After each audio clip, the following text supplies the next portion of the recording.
Well, wasn't expecting them to test the sirens today. And the severe weather chances aren't till tomorrow. I tell ya.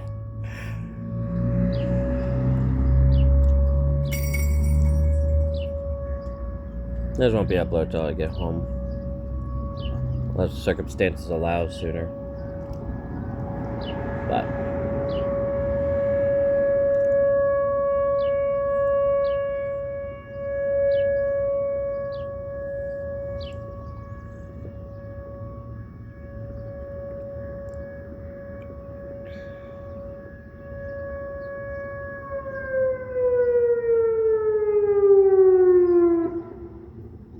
it cuts off.